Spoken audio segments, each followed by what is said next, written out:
Sige po. Yung mga kapatid po nating nakatayo sa likod, pwede ho kayong mag-occupy dito sa kabila, sa kaliwa.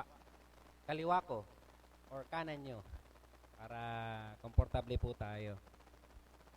Okay. So, magandang gabi mga kapatid. So, kain na.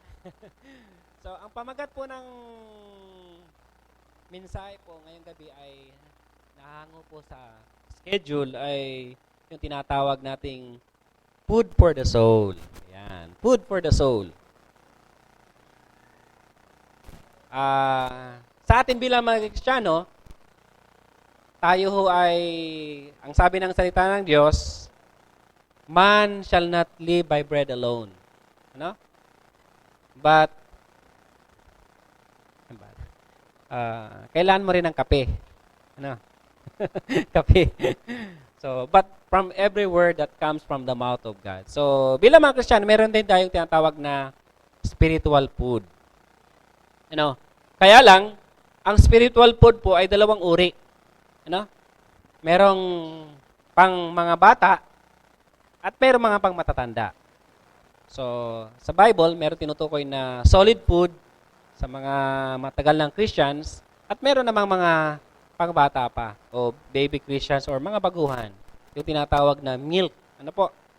Pero yung teksto po natin na matatagpuan sa 1 Peter chapter 2 verse 2 ay tungkol po sa milk. Iyon po ang pagbibigyan po natin ng pansin. Ano?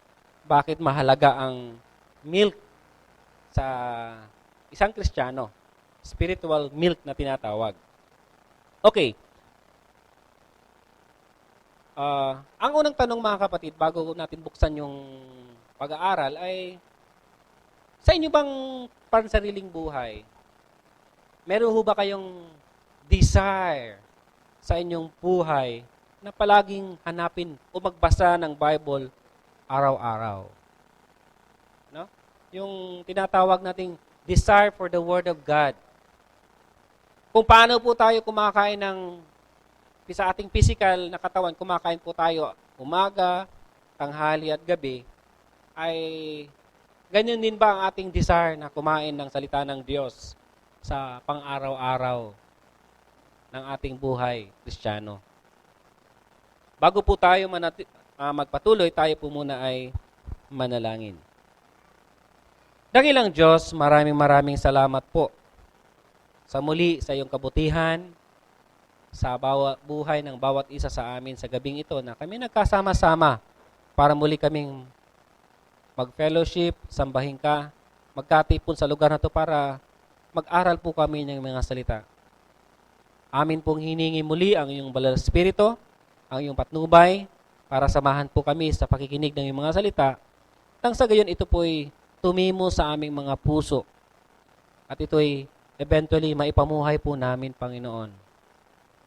At makita po namin sa aming buhay ang kahalagahan ng pagkain spiritual para po sa ikalalago ng aming mga buhay Kristiyano. So Lord, maraming salamat po muli. Inaangkin po namin sa gabing ito ang tagumpay mo sa aming buhay sa mamagitan ng mga salita. Sa pangalan ni Jesus na aming tagapagligtas, ito po ang aming panalangin. Amen. Sabi ko nga kanina, ay kung ang physical na pangangatawan ay nangangailangan ng pagkain para ito'y ma-nourish, ano?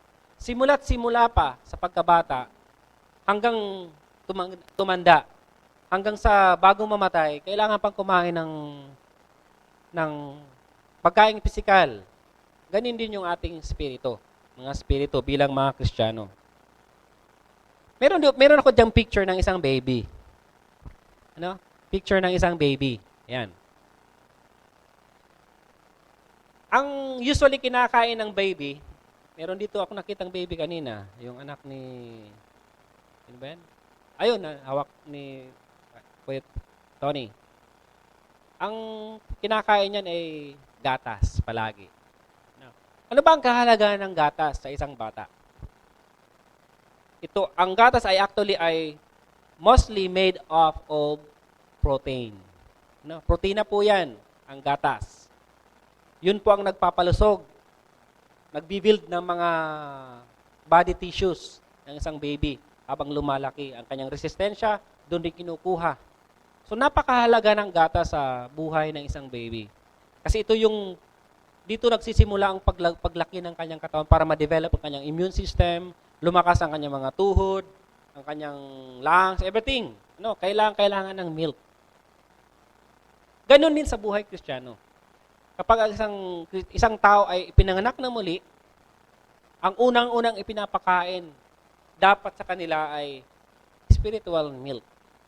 Mga katuruang tamang-tama lang. Basic Christianity na tinatawag.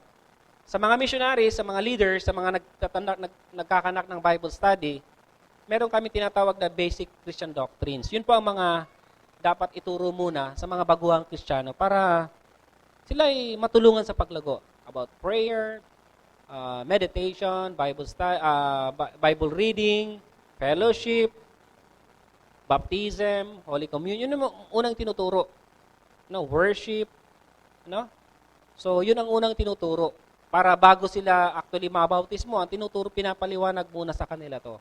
Mga basic Christian teachings. Eventually, habang isang Kristiyano lumalago, tinuturuan niya ng medyo malalim ng katuruan. Ano? Para masalo pang tumatag ang kanyang pananampalataya sa Panginoon. Sabi nga dyan sa picture, next slide, milk is a good drink because it builds up the body and helps it to grow stronger. So yun po ang kahalagaan ng gatas sa atin. Kahit nga matanda, dapat uminom pa po tayo ng gatas. Hindi ho yan pang bata lang, kundi kahit matanda. Because sa matatanda, ito po ay nagdudulot ng pagtaas ng resistensya, no? Para maging strong ang ating resistensya. Now, let's compare first physical and spiritual birth. How do a person become a Christian? No, by way of spiritual birth. Ano? Gaya nga, alam natin, ang physical birth, simula ng iluwal ng nanay, physical birth yan. Pero ang spiritual birth, alam po natin yan na ito'y nagsisimula ng tanggapin natin si Jesus sa ating buhay. So what is spiritual birth? It means it's birth into the kingdom of God. We become a part of God's family. John 1:12 says, ang sabi doon, for as many who receives Him and believe in His name, to them He gave the right to become children of God. So, we become a part of God's family. Yun ang tinatawag na spiritual birth. Ito rin yung tinatawag nating born-again experience. No? This is the second birth that we go through that is being called born again. Being born again means to be born in the Spirit of God. John chapter 3, yung nangyari po kay Nicodemo. Kung nabasa po natin, pinaliwanag ng ating Panginoong Jesus kay Nicodemo kung paano ma-born again. No? So ito'y gawain ng Espiritu ng Diyos. And we are born again or born of the Spirit when Spirit of God, when we believe and receive Jesus Christ as our Lord and Savior. So yun po ang tinatawag nating spiritual birth. So nire-review ko lang po kayo para may appreciate po natin kung ano ba talaga ang spiritual birth or born again experience. Hindi ho yan religion, kundi ito po ay relationship sa Diyos. Yun po ang ating tinuturo sa mga tao kapag tayo nangangaral ng salita ng Diyos. Na sila ay kailangan mag-repent sa kanilang mga kasalanan at humingi ng tawad sa Diyos at tanggapin si Jesus bilang personal na Lord and Savior. At ang two-word term natin dyan ay born again. To be born again by the Spirit of God. So the question is, why do God wants us to drink the so-called spiritual milk that the Bible is saying in 1 Peter chapter 2, verse 2? There are two reasons. Number one, because He wants His children to drink and to grow up on it. No? Kailangan nating uminom ng spiritual milk para tayo ay lumago, mag-grow sa ating spiritual life. And this spiritual milk na sinasabi dito ay yung salita ng Diyos, the Bible. No? The Bible. Aking Bible ay nasa aking tablet, note, kaya meron din akong Bible dito. So, yun po. Tingnan natin ang 1 Peter chapter 2 verse 2. Ang sabi po diyan, like babies that were just born, you should long for the pure milk of God's word. It will help you grow up as believers. So, ito ay actually utos ng Diyos sa atin. Na dapat tayong uminom ng pure spiritual milk of God's word. Ibig sabihin, kailangan natin sa buhay natin yung Word of God sa pang-araw-araw, hindi yung once a week na magbabasa ng Bible o every other day, kundi araw-araw. No? Araw-araw. Because ang sabi ng last sentence o last part of verse 2, because it will help you grow up as believers. So, basic doctrine po yan. Kung gusto po natin lumago sa ating Christian life, we have to read the Word of God. We have to read the Bible every day. No? Sige nga po, sabihin po natin sa ating katabi kapatid, read the Bible every day. No? Sana araw-araw po tayo nagbabasa ng Bible. Baka ang iba sa atin magbabasa lang kung Sunday or may time. E paano kung walang time ang Diyos sa atin? Sabi nga sa ating newsletter sa likod, ang gandang pag-isipang mabuti. Bagamat ito ay pwedeng gawing mensahe sa mga non-Christians, pero sa ating mga Christians, ay tayo naman talaga ay nakalagay na yung pangalan natin sa Book of Life. Kaya lang, hindi dapat, porque ligtas na tayo, Kristiyano na tayo, tinanggap natin ng Panginoon, hindi na tayo magbabasa ng Bible. Sa ibang translation, ito yung pakasabi. Like newborn babies, crave pure spiritual milk, so that by it, you may grow up in your salvation. Ano? Hindi kayo maligtas, kundi lumago ang inyong kaligtasan. No? Para makita talaga ang buhay niyong ligtas. No? Ang ginamit na term dyan, you may grow up in your salvation. Nauna yung salvation bago mag-grow. So, meron kasing nagtuturo na kailangan ganito, ganyan, bago maligtas. Pero dito, naligtas ka muna, then lalago ka sa inyong spiritual life.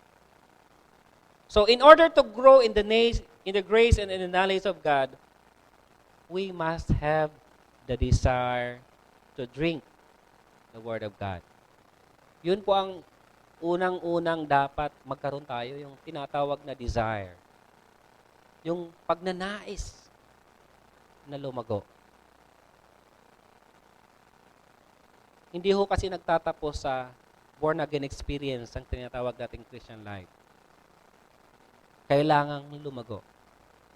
Kasi kung hindi, matapos nating tanggapin si Jesus sa ating buhay bilang Lord and Savior, hanggang dun lang, baka maging bansot po tayo sa ating Christian life. Alam nyo ba ang mga bansot or mga baby Christian, sila yung napaka-dependent, balat sibuyas, madaling ma-open, madaling magtampo. Kasi baby nga eh. Dapat mag-mature po, mag-grow sa spiritual life. And for us to grow sa ating spiritual life, magkaroon po muna dapat tayo sa atin mismo, craving for the Word of God. Ang mga baby po, maidikit lang yung bibig nila, yung cheek nila sa nipple ng nanay or sa nipple ng chupon, meron silang tinatawag na sucking reflex. They really crave to suck milk.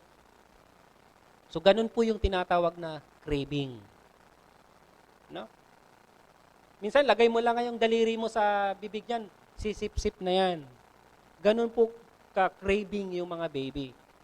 So in the same way, the Bible says we also have to crave for God's milk, spiritual milk, which is the Word of God.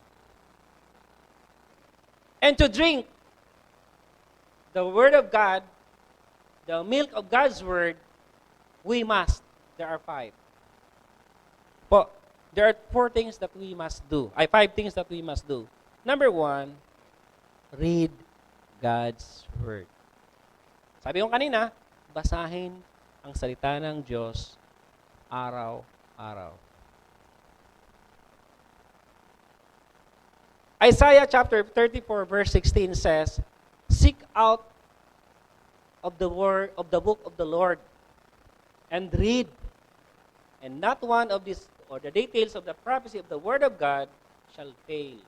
No? Kasi ang salita ng Diyos, what God has promised in the word of God will come to pass. No?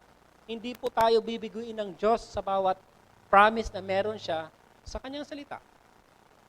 No? So, why not read the word of God daily? Dito po natin matatagpuan mga pangako ng Diyos. Bawat sagot ng Diyos sa bawat katanungan natin sa buhay. Wala na hong ibang libro na maikukumpara sa Biblia na siyang magiging, sabi nga sa preaching kanina umaga, guide po natin sa pang-araw-araw na buhay. No? So, why not read the Bible every day?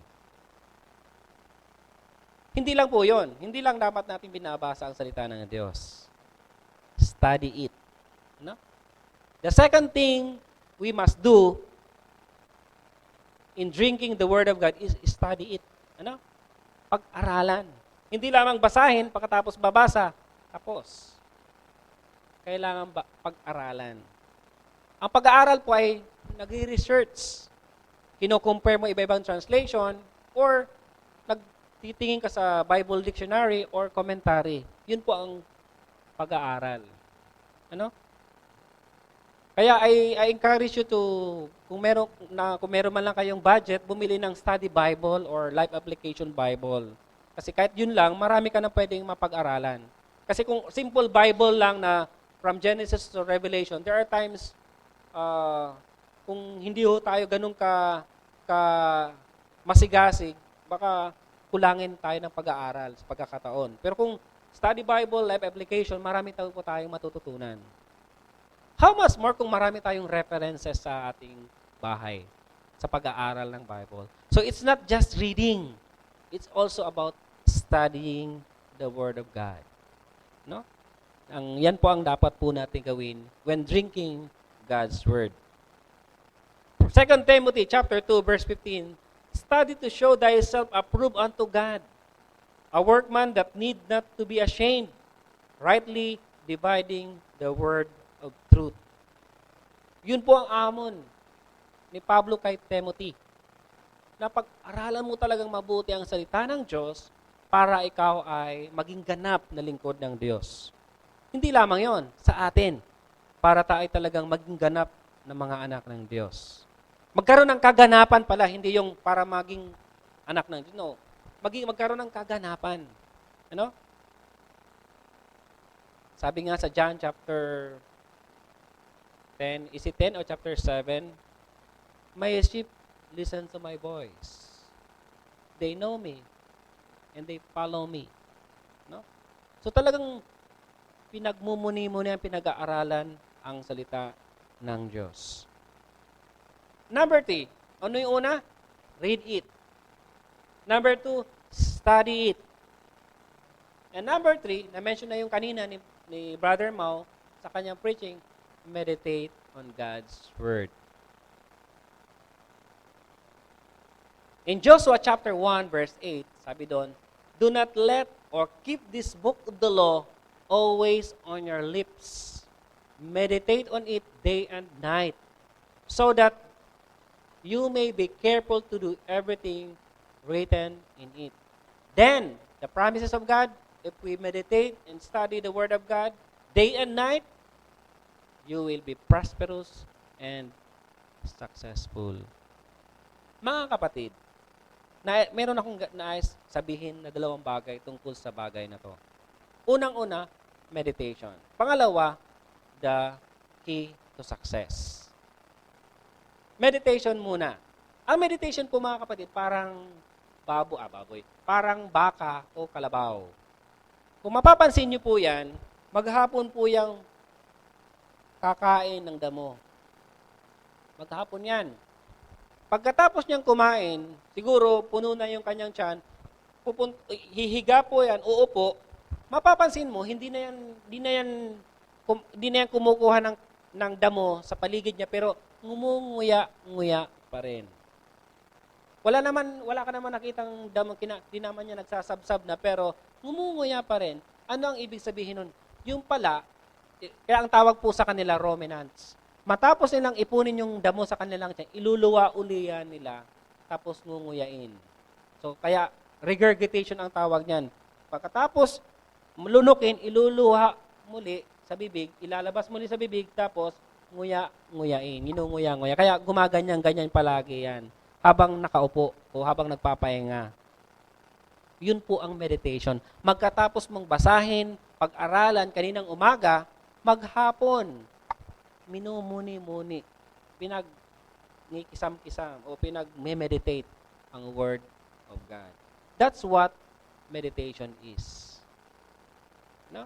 Magkatapos mong basahin kaninang umaga, tanghali na, iniisip mo pa rin yung salita ng Diyos. Pinag-iisipan mo pa rin, Lord, anong nais mong sa mensahe mo kanina sa akin? Ano ang verse na yan? So, yun po ang meditation. You can do it the whole day. Ano? Kapag wala tayong ginagawa, aalalahanin mo muli yung binasa mong salita ng Diyos. That's what meditation is. O how meditation is. Number 2, sa Bible, ang success formula pala ay Word of God.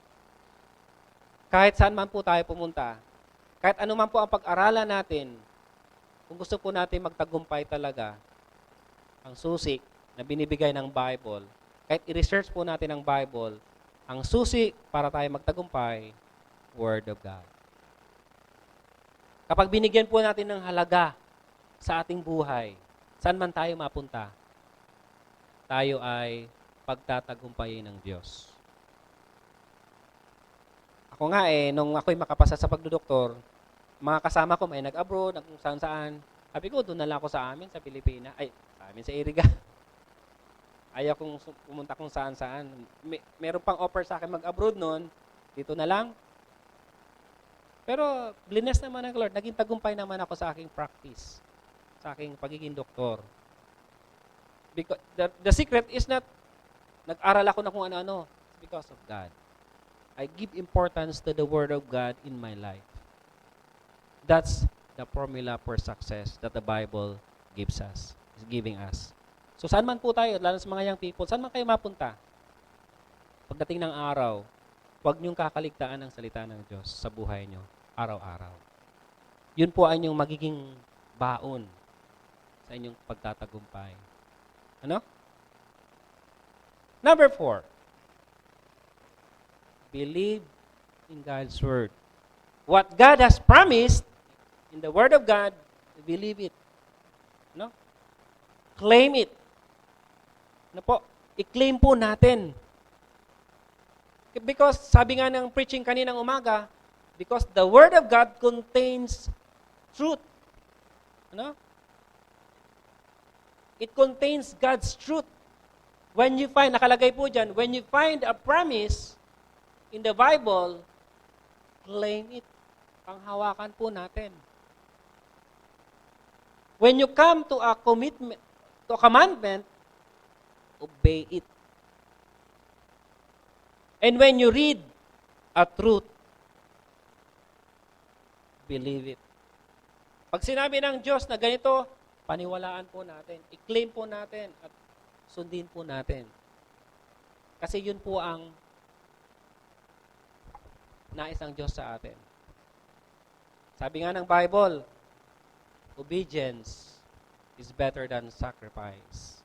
Ang pagtalima, pagsunod sa salita ng Diyos sa ating buhay ay mas mahalaga pa sa tingin ng Diyos compared sa mga sacrifices po natin. Si Joseph, si Moses, si David had been successful, even Apostle Paul, because they hid on God's word. Ano? Talagang kanilang pinanghawakan ang salita ng Diyos sa buhay po nila.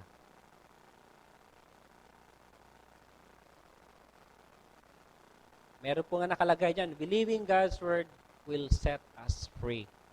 Ano? Yun po ang pinakamahalaga. So ano nga po yung unang apat? Apat na pamamaraan kung paano po natin iinumin ang salita ng Diyos sa ating buhay. Number 1, basahin. Pangalawa, pag-aralan. Pangatlo, pagmuni-munihan o i-meditate. Pang-apat, paniwalaan.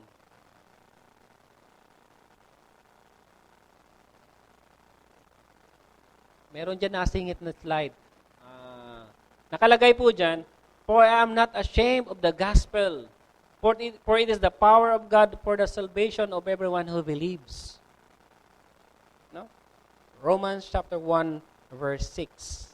Bakit po natin ikakahiya ang salita ng Diyos kung ito naman ang magiging daan para sa ikakaligtas ng mga taong nananampalataya o naniniwala?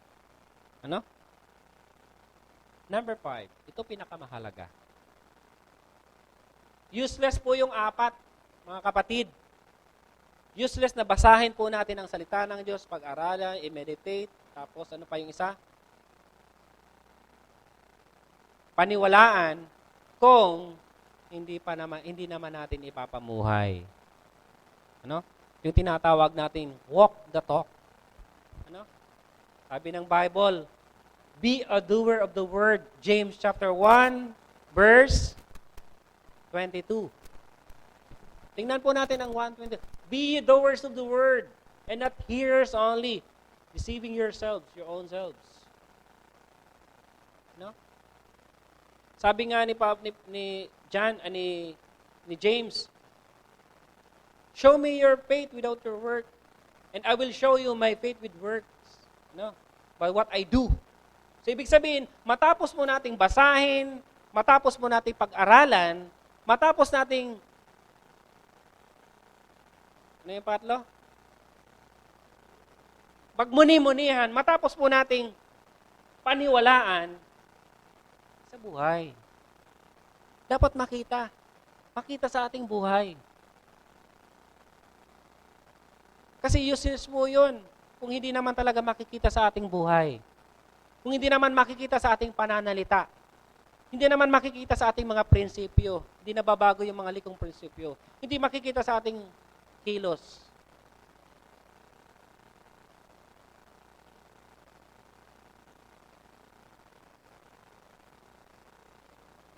So yun po ang pinakamahalaga, mga kapatid.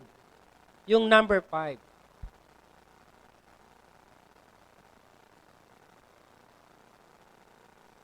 Live on it. No? Gawin po natin. Matapos po nating basahin, pag-aralan ang salita ng Diyos sa ating buhay, isagawa.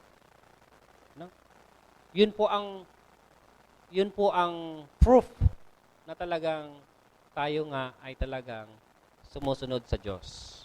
Yung nakikita sa atin ang salita ng Diyos.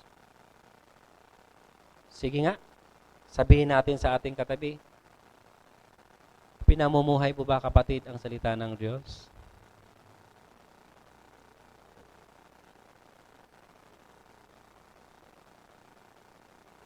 O baka lumalabas lang sa ilong? Dapat makita. No? Pag sinabi mong mahal mo, dapat ipakita mo. Hindi lang puro salita. Yun ang gusto ng mga babae sa lalaki.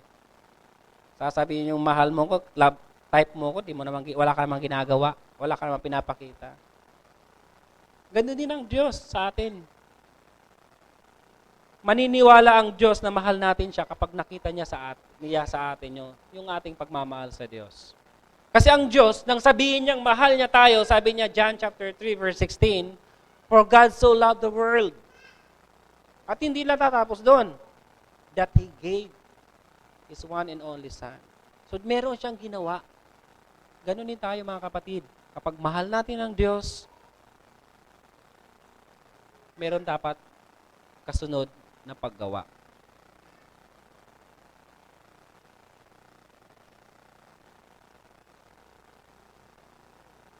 The next question is, why must we desire God's Word? Naalala ko, merong isang Kristiyano nagsabi, alam mo nga kapatid, ako nga palagi ako nagbabasa ng Bible. Palagi ako nagbabasa ng talaga nga. Tingnan mo nga. Kinuha niya yung Bible niya, tapos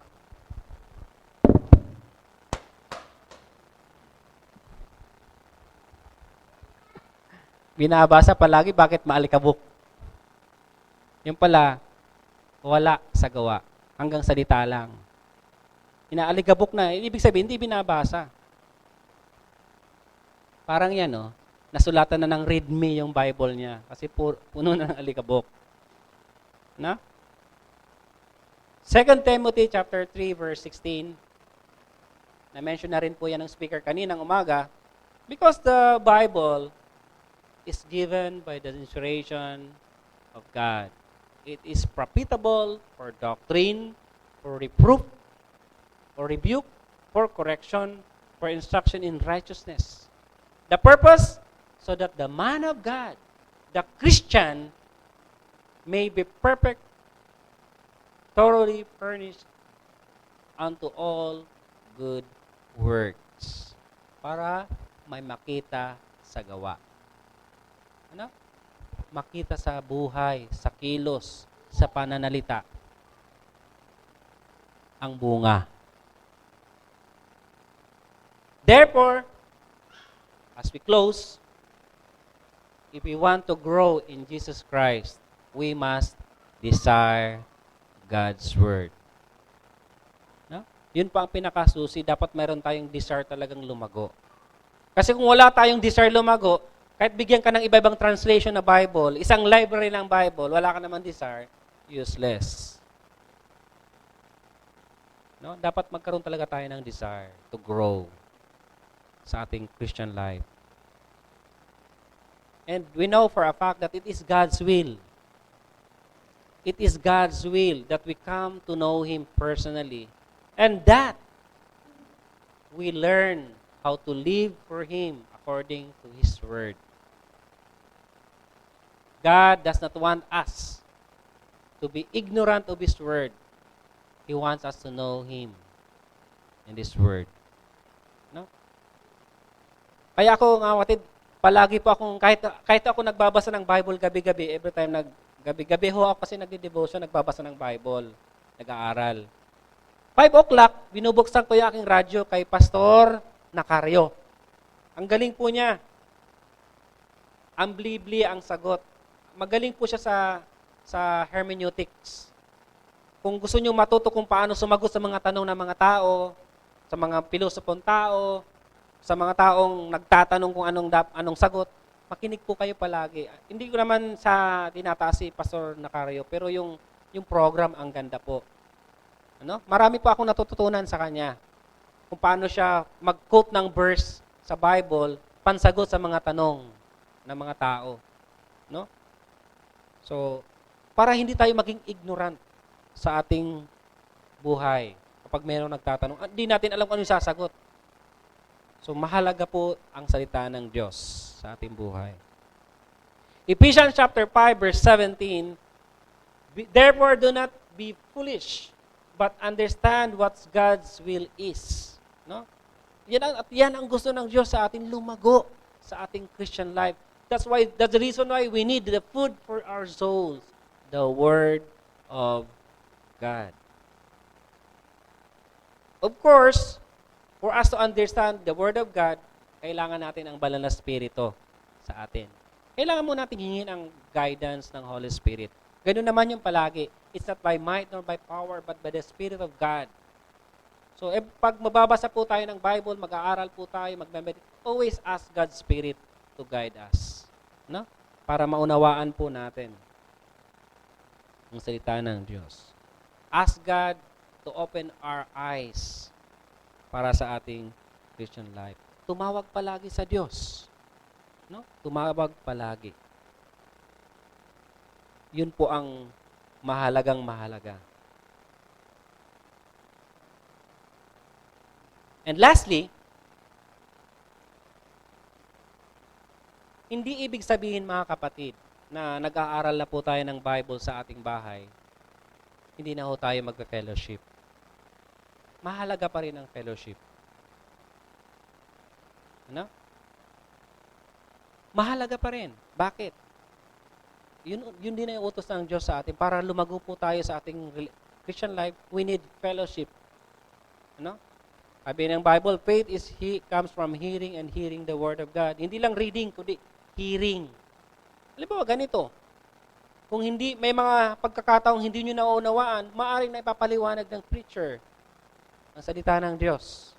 So, mahalaga pa rin ang pag-attend sa Bible study, pag-attend sa fellowship, sa preaching, sa sermon, para lumago ang ating faith sa Panginoon. That's what Romans 10:16 says. Mga kapatid, as we close,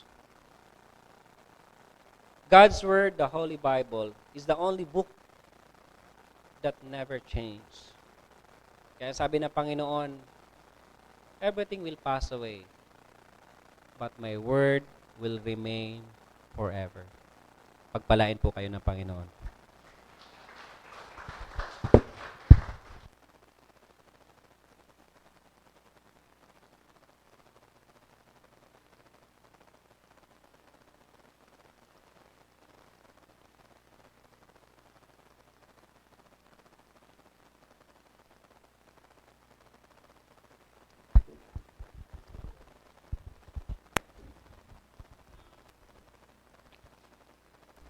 In response po sa mensahe, nais po namin mag-alay ng awitin para sa lahat, young people and young adult.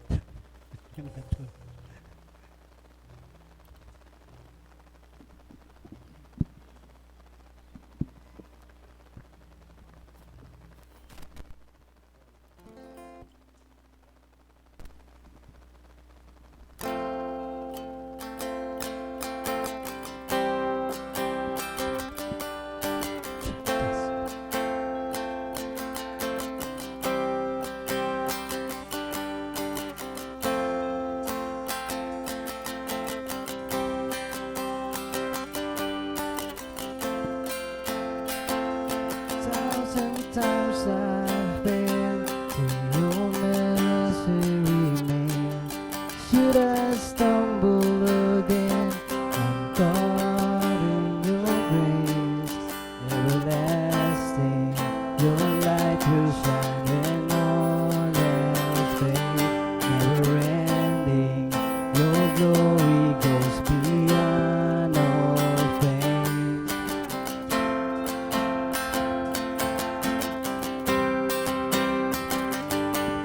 Above all else, my purpose remains the art of losing myself in bringing you praise.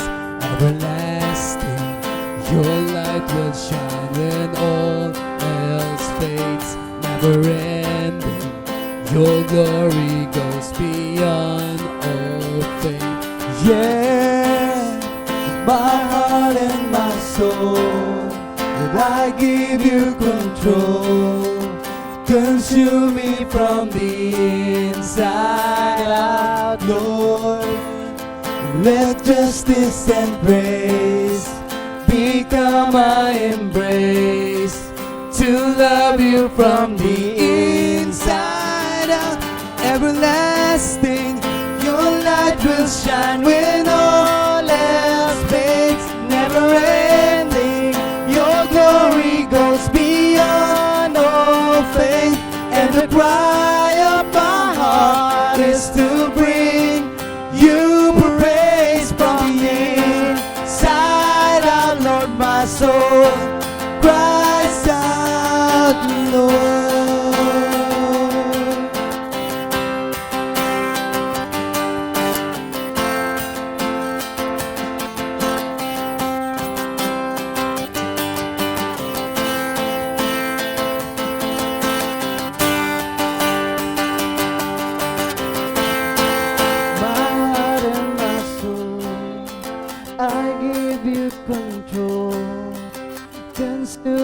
from the inside out, Lord.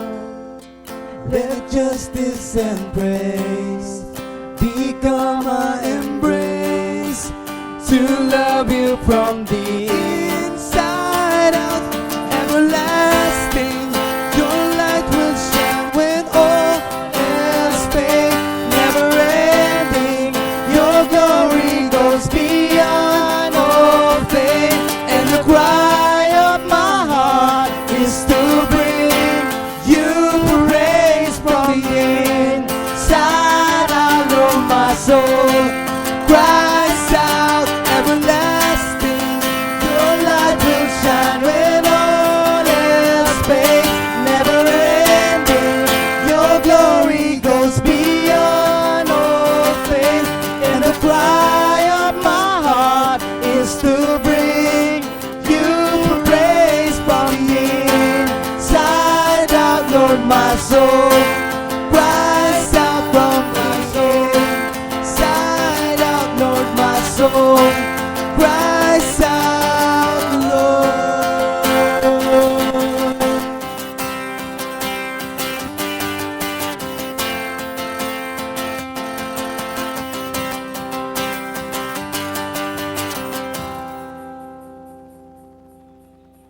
Amen. Praise the Lord.